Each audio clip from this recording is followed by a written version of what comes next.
헬스조선 상예 서비스 3일의 약속.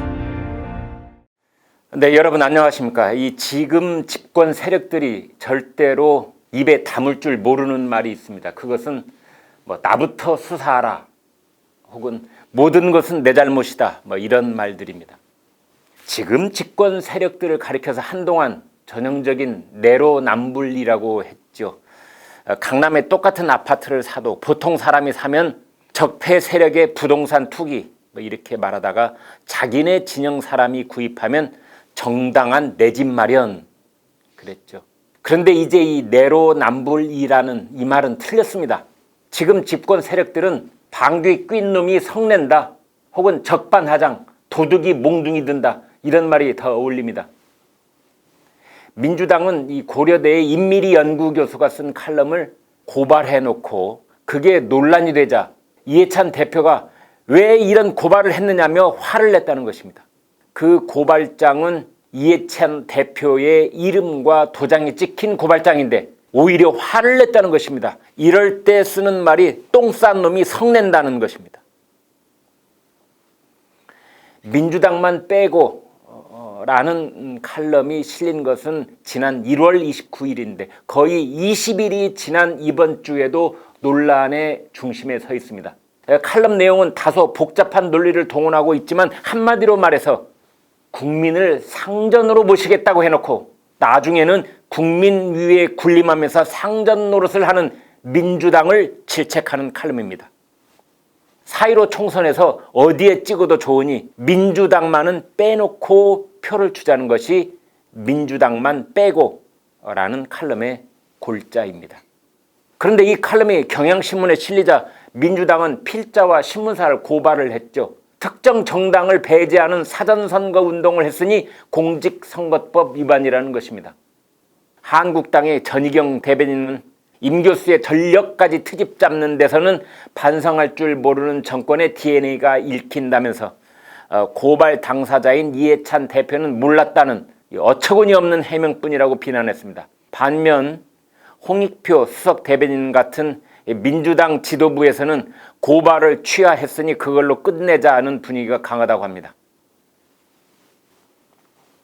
그런데요, 민주당이 임미리 교수에 대한 고발을 취하한다고 기자들에게 보낸 입장문도 거센 비판을 받았습니다. 이렇게 되어 있습니다.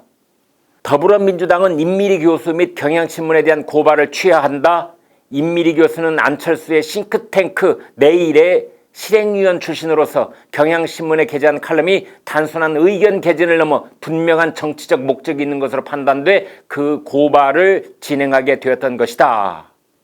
그런데요, 민주당은 10분 뒤에 안철수란 이름을 빼고 대신 특정 정치인이라고 바꿨다고 하는데 정의당의 강민진 대변인조차 이렇게 민주당을 비판했습니다. 임 교수가 개인적으로 어떤 정치적 성향을 갖고 있는지와 상관없이 표현의 자유와 언론의 독립성을 침해하는 행위였을 뿐입니다. 네, 더군다나 지금 정권이 출범할 때 청와대 정책실장으로 원년 멤버였고 지금은 중국 대사라고 가 있는 장하성 씨는 안철수 싱크탱크 내일의 소장이었습니다. 그곳 소장을 역임한 사람과 함께 정권을 출범시킨 세력들이 어떻게 실행위원을 한 사람에게 특정 정치인의 정치적 목적이 있다는 식으로 반발할 수 있느냐는 적인 것입니다. 서울 종로구에 출마한 이낙연 전 총리의 발언도 구설에 올랐죠. 이 전 총리는 크고 작은 실수를 하는 경우도 있지만 기본은 한없이 낮아지고 겸손해져야 한다. 그래야 국민이 수용할 수 있다고 생각한다고 말했습니다. 그러자 진중권 전 동양대 교수는 민주당이 잘못했다는 말, 임미리 교수에게 사과한다는 말, 그 말이 안 들어있다. 아주 우아하게 손을 씻는다. 이렇게 꼬집었습니다. 임 교수에 대한 고발장은 처음부터 아예 말이 안 되는 것이었습니다. 공직선거법에 대한 무식의 소치라는 것이죠. 노무현 전 대통령에 대한 탄핵 심판 결정에서 헌법재판소가 탄핵을 기각한 이유는 정당 후보자가 결정되지 않은 시점에서 지지 요청 발언을 한 것은 선거운동이 아니라고 했던 것입니다. 따라서 공천이 결정되지 않은 상태에서 임 교수의 칼럼 또한 선거 운동이 될 수 없다는 것이지요. 또 이해찬 대표가 누가 고발했느냐 이렇게 화를 냈다든지 이해찬 대표는 모르고 있었던 사안이라고 했던 민주당의 해명, 이런 것 역시 큰 문제가 될 수 있습니다. 서울중앙지검 출신의 한 변호사는 이해찬 대표가 고발장 제출을 몰랐다면 그것은 공문서 또는 사문서 위조 및 동행사 사건이 될 수도 있다고 지적했습니다.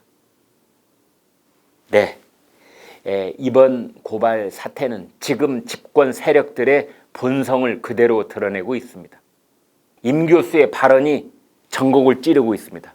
저뿐 아니라 향후 다른 이의 반대 주장까지 막으려는 행동이라면서 이는 비판적인 국민의 소리는 무조건 듣지 않겠다는 것이나 다름없다, 이렇게 지적을 했죠. 여권의 우호적인 참여연대조차 비판을 막으려는 전형적인 입막음 소송이라고 말했습니다. 오만과 독선에 빠져있는 정권, 그런 정권은 자신들을 비난하는 칼럼을 쓰면 선거법 위반이라는 올가미를 씌워서 입을 틀어 막으려고 합니다. 중국에서 교수나 기자가 폐렴에 대한 당국의 대처를 비난하면 그 지식인이 어디론가 사라진다고 하는데 그런 중국 세력과 하나도 다를 게 없습니다. 집권 세력은 그것으로도 모자라 임 교수 같은 일을 안철수의 싱크탱크 출신이라며 편가르기와 진영 논리를 내세워 고발 논란 위기를 잠시 모면하려는 꼼수를 동원하기도 합니다. 그러는 한편 일부 극렬 지지자들이 나서서 반대편 인사에 대한 무차별 신상 털기와 문자 폭탄 테러를 일삼아 왔습니다. 4.15 총선 때까지 이런 상황이 가속화될 것입니다. 이것은 저들의 위기의식이 심각하다는 반증이기도 합니다. 중도층과 무당층이 꿈틀대기 시작하면서 드디어 정권 견제론이, 다시 말해 정권 심판론이 정권 안정론을 앞서기 시작했다는 갤럽 조사가 나왔습니다. 결론은 오로지 하나로 규결됩니다. 그것은 바로 4.15 총선입니다.